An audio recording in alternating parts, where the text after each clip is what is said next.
Ikaw,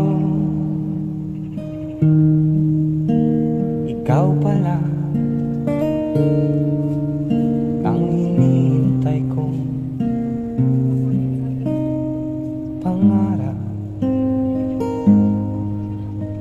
Ngayong kapiling ka at tayo ay iisa, hindi ko hahayaan na sa atin ay may hadlang.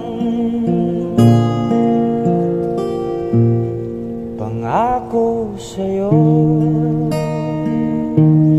ipaglalaban ko sa hirap at ginawa ating pag-ibig.